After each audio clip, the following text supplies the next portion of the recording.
Betsy Arakawa, Gene Hackman's late wife, was super protective of him, according to the man who looked after and trained their 3 dogs. Joey Padilla, the owner of Santa Fe Tales, told Fox News Digital that Arakawa was constantly looking out for her movie star spouse.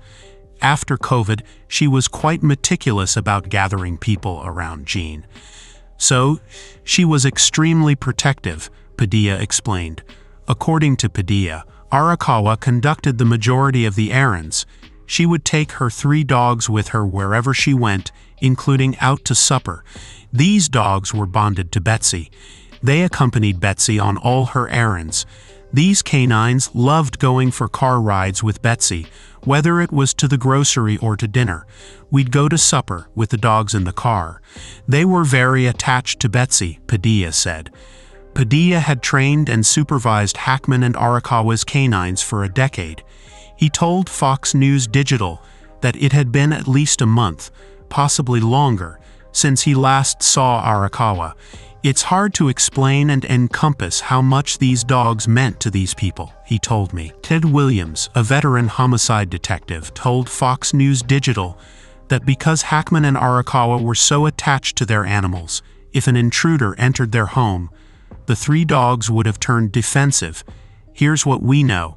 The Hackmans were very close to their 3 dogs, and if someone had come in and there were signs of foul play, I believe those dogs would have reacted defensively. There's absolutely nothing in the investigation that says that these 2 individuals acted in a defensive manner of, let's say, attacking an intruder, Williams informed reporters. Padilla declined to speculate on what happened to the couple or their deceased dog because their deaths are under investigation. However, he stated that Arakawa would never endanger her animals. I'd like to underline that Betsy would do anything for those 3 pets. In my judgment, that dog was not up on purpose or by accident. There was a reason. It just tears my heart about Zina. Zina refused to leave Betsy's side.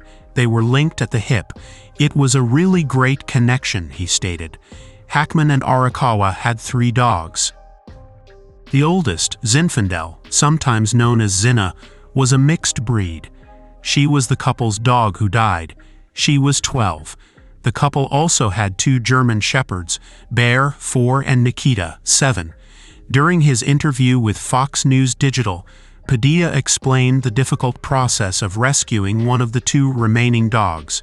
He explained that it was very difficult for Nikita. She was quite challenging. We were trying to get her, and I was offering her snacks, since she was very hungry. It was simply too many people.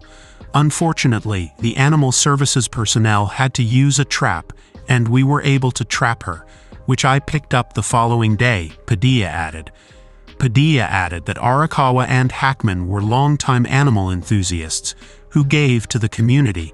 They gave a lot to the Humane Society. They'd go above and above. For Santa Fe Tales, Betsy would buy a Christmas meal for the entire crew. We're open 365 days a year, and we have staff members here with the dogs. And she would organize a banquet of food for the employees, he said. They were so kind and generous, Padilla went on. Almost a week after Hackman and Arakawa were discovered dead in their Santa Fe, New Mexico home, authorities are still piecing together a plausible timeline to explain the couple's inexplicable deaths. The couple tested negative for carbon monoxide. On February 26th, Hackman, 95, and Arakawa, 65, were discovered dead in their house, along with one of their pets. The Santa Fe County Sheriff's Department declared the deaths suspicious and launched an investigation. While the exact cause of death for Hackman and Arakawa has yet to be determined, authorities suspect they died more than a week before their bodies were discovered. Arakawa was discovered in the couple's bathroom, laying on the floor. A space heater was found on the floor next to her, according to the search warrant affidavit. Officers said the pianist displayed obvious signs of death, such as bloating and mummification. Officers located Hackman in the couple's mudroom. The star of the firm appeared to have suddenly fallen, according to Santa Fe County Deputy Joshua Thomas's search warrant affidavit.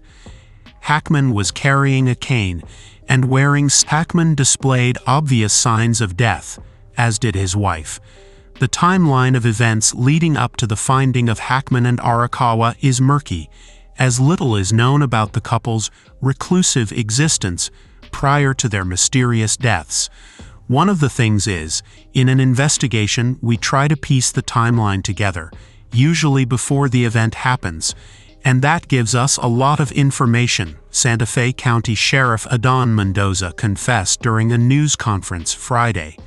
But in this case, it seems like we're doing a reverse timeline. We are creating a chronology from the moment of death to the autopsy and outcomes.